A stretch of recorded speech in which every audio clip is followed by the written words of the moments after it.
네, 성경을 효과적으로 읽기 위한 다섯 번째 원리는요, 지도를 봐야 한다는 것입니다. 여러분, 성경 보시면서 지도를 얼마나 확인하십니까? 사실은 많은 분들이 성경을 읽으면서 지도를 확인하지 않습니다. 네, 그래서 무슨 일이 일어나냐면은, 그러니까 지명은 아는데 그 지명이 도대체 어디에 붙어 있는지를 모르는 거예요. 네. 그러니까 예를 들어서 만약에 창세기부터 우리가 생각을 해본다면, 창세기에 아브라함이 갈대아 우르에서 하란을 거쳐서 가나안에 들어오기까지 그 쭉 경로를 한번 파악을 해보시면 어마어마한 거리라는 것을 알 수가 있거든요. 네, 왜냐하면 사실은 갈대아 우르라는 게 지금의 어떻게 보면은 저기 아라비아 있는 그 끝쪽에 있는 곳이거든요. 그러니까 제가 기억하기에 그게 거의 한 몇천 킬로 정도 되는 걸로 알고 있습니다. 네, 그러니까 그런 거를 한번 생각해 본다면 우리가 이게 만약에 특별히 그때는 무슨 교통기관이 없으니까 거의 도보로 걷거나 혹은 말이나 또 동물을 이용해서 수레바퀴를 이용했을 것 같은 생각은 들거든요. 네, 그러면 하루에 과연 얼마를 갈 수 있을까? 이런 생각을 이제 하게 되는 거죠. 그러니까 제가 옛날에 그러니까 예전에 그러니까 미국에서 공부할 때 이사를 가게 됐어요. 그러니까 제가 공부했던 펜실베니아에서 아리조나까지 이제 이사를 가게 됐는데, 가만히 따져보니까 이사의 거리가 그러니까 미국은 이제 킬로로 안 따지고 마일로 따지니까요, 한 2,500마일 정도 됩니다. 근데 1마일에 1.6km예요. 네, 그러니까 4,000km 정도가 되는 거죠.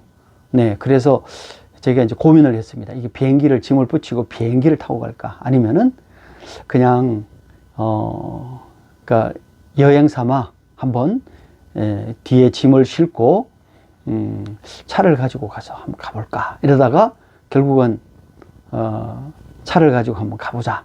좋은 그 경험이 될 것 같다. 이렇게 해서 이제 가만히 이렇게 계속 준비를 하면서 해보니까 하루에 800km씩.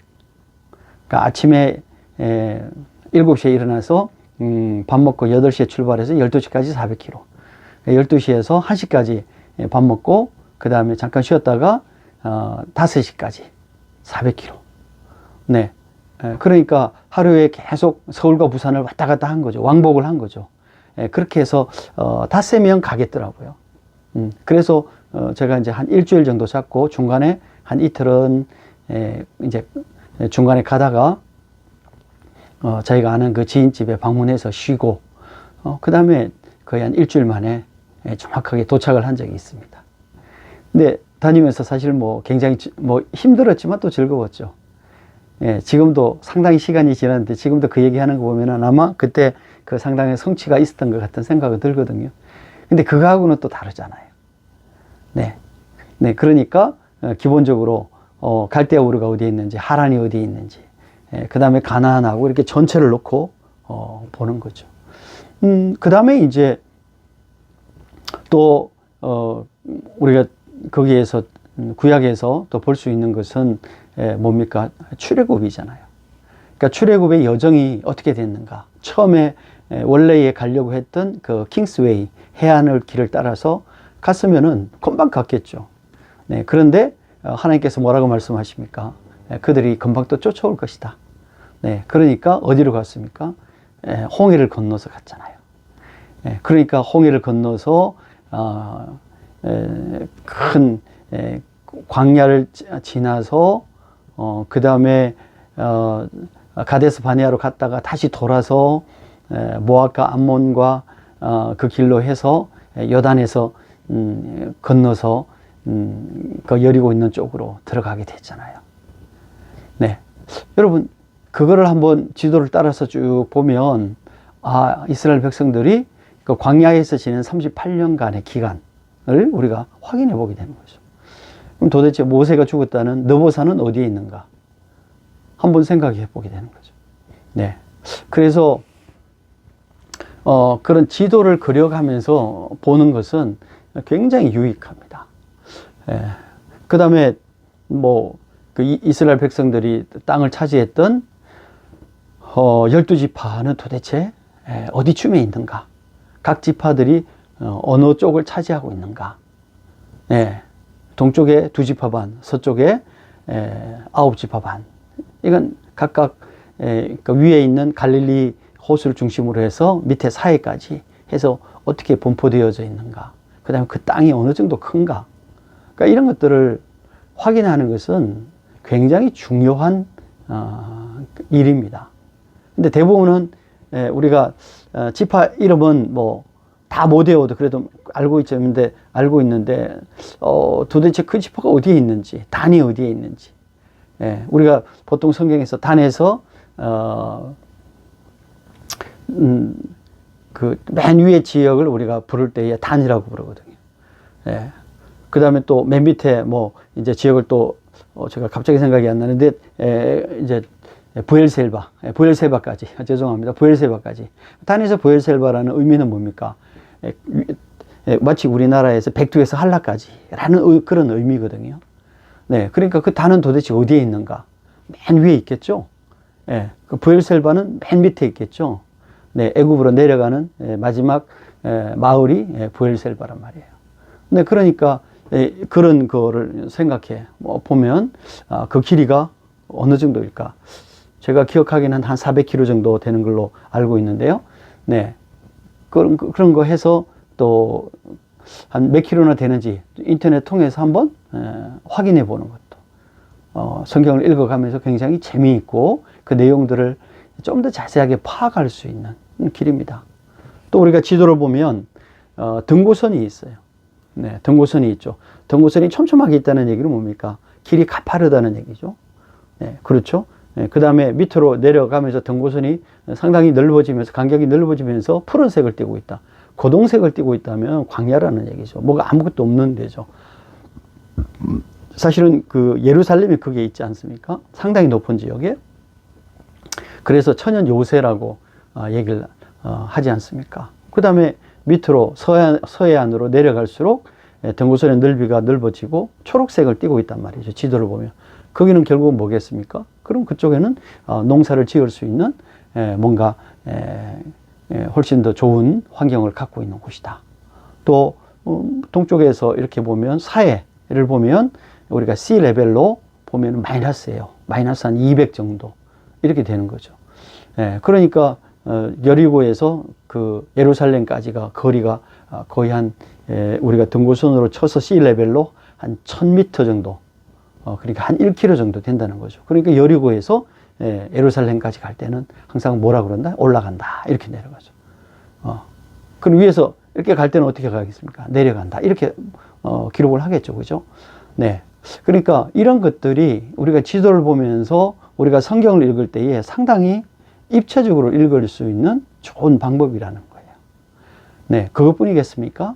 또 그거 말고도 얼마든지 있죠. 신약에서 상당히 많이 이제 우리가 생각해 보는 것, 첫 번째 우리가 복음서를 읽으면서 예수님의 행적을 생각해 볼 수 있는 거죠.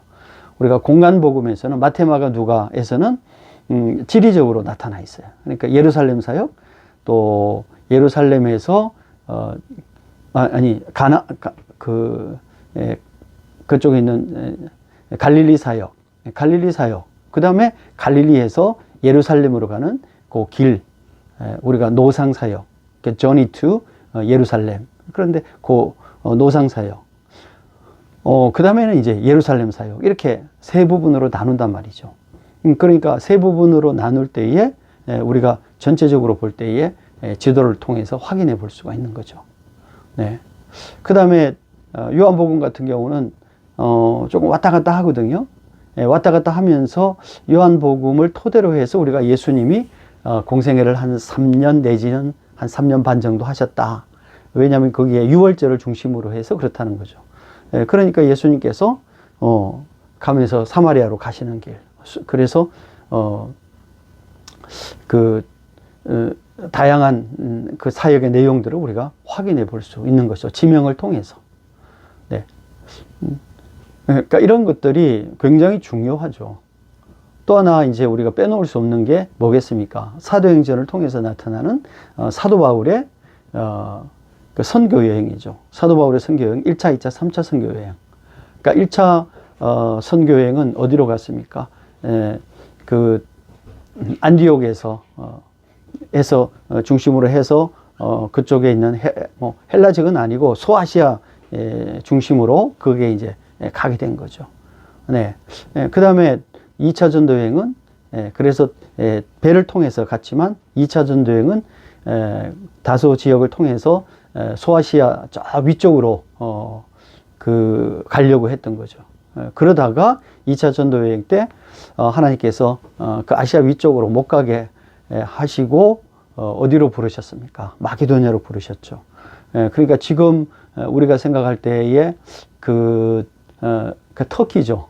네. 그 터키 지역에서 이제 그쪽에서 빌립보로 넘어가는 그 마게도냐로 넘어가게 되는데 지금은 그 땅이 어디 있습니까? 일부는 터키고 일부는 지금 그쪽 밑에 땅들은 전부 다 그리스 땅이잖아요. 그죠?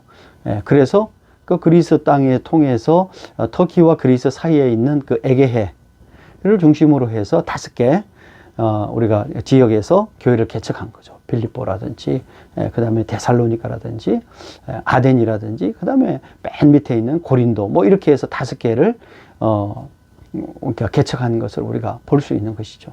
네, 그래서 그 길을 따라서 쭉 가보면 이게 2차 전도 여행이구나 하는 것을 우리가 알 수가 있는 것이죠. 그 다음에 3차 전도 여행은 어떻게 됩니까? 3차 전도 여행은 사도 바울이 그러니까 에베소를 중심으로 사역을 했죠. 제자 훈련을 했죠. 네, 그래서 2차 전도 여행의 주 내용은 교회를 개척하는 거죠. 3차 전도 여행은 뭐겠습니까? 에베소에서 거기서 제자 훈련을 한 거죠. 3년 동안. 그리고 그 제자들을 각처에 미리 그 개척한 교회로 보내기도, 파송도 하고, 또 와서 또 쉬기도 하고, 이 베이스 캠프의 역할을 에베소 교회가 했단 말이죠. 그러면서 에베소 교회의 옆에 있는 우리가 계시록에서 얘기하는 그 아시아의 7교회를 우리가 찾아볼 수가 있는 거죠. 그리고 이제 나중에 사도 바울이 3차 전도 여행이 다 마치고 나서 2차 전도 여행지를 쭉 내려가서 그 다음에 고린도 옆에 가서 거기서 뭘 합니까? 로마서를 쓰잖아요. 로마서를 쓰고 그 다음에 거기를 그 베베를 통해서 로마에 보내고 본인은 어디에 예루살렘으로 오게 되는 거죠. 그리고 내가 다시 로마로 가겠다 하는 것을 이제 기록을 하게 되는 거죠. 그러니까 그런 것들을 우리가 쭉 보면 아까 말씀드린 것처럼 창세기에서 아브라함의 가나안까지 오는 행적부터 시작해서 출애굽, 다양한 우리가 그 다음에 예수님의 행적, 그 다음에 사도 바울의 1, 2, 3차 전도여행 이런 것들을 통해서 보면 그 지도를 통해서 보면 훨씬 더 그 내용들이 입체적으로 우리 안에 들어오는 것을 알 수가 있어요. 예. 저도 수업 시간에 이제 우리 학생들하고 같이 사도행전 같은 거 할 때에 만약에 공부를 하면 꼭 제가 학생들에게 지도를 그리게 합니다. 그 지도를 그리면 그 사도행전 뿐만이 아니라 사도행전이 그 구약으로 치면 그러니까 열왕기 같은 거예요. 예. 왜냐면은 열왕기가 그 구약의 그 예언서의 기초가 되는 배경이 되는 그런 거거든요. 물론 다 나와 있지는 않지만 기본적으로 배경이 되거든요. 그러니까 배경이 되니까 그걸 신약으로 이렇게 대입을 해보면 사도행전이 열왕기와 같이 배경이 되는 거예요. 뭐에? 서신서에. 예. 그러니까 우리가 고린도, 갈라디아서, 빌립보서, 빌레몬서 이런 이제 전체적인 그 서신서의 대부분의 서신서에 뭐가 됩니까? 그게 되는 거죠. 배경이 되는 거죠. 그러니까 훨씬 더 지도를 통해서 그런 배경들을 상당히 정확하게 우리가 입체감을 가지고 우리가 성경을 읽어가고 공부할 수 있다라는 거죠. 네. 그러면 우리가 우리 마음속에 이런 마음도 있지 않겠습니까? 내가 사도 바울이 걸었던 그 전도의 길을 나도 한번 걷고 싶다.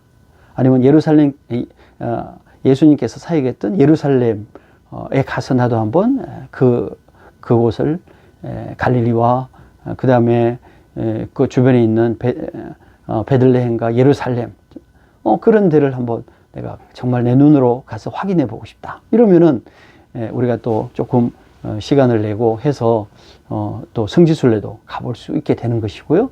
네, 그러면 우리가 성경에 대한 이해도가 훨씬 더 높아지지 않겠습니까? 네, 따라서 성경을 효과적으로 공부하는 그러니까 다섯 번째 방법은 우리가 지도를 통해서 꼭 지도를 확인해 가면서 우리가 성경을 읽어가라. 그래야지만 훨씬 더 우리가 효과적으로 성경을 이해할 수 있다. 이렇게 말씀을 꼭 좀 드리고 싶습니다. 한 가지 팁으로 하면 여러분들이 그 서점에 가시면 지도들이 많이 있잖아요. 그죠? 네, 그래서 지도들을 보시고 근데 생각보다 지도가 비쌉니다. 왜냐하면 이제 칼라로 되어 있고요. 또 페이지도 생각보다 많아요. 근데 처음이니까 여러분들이 오래 쓸 생각을 하시는데 그래서 구입하시되 너무 복잡한 거는 쓰지 않았으면 좋을 것 같아요. 심플하게 우리가 볼 수 있는 것 우리가 확인해서 공부하실 때 그걸 가지고 이렇게 조금 참조를 해서 보시면은 훨씬 더 도움이 되리라고 생각합니다.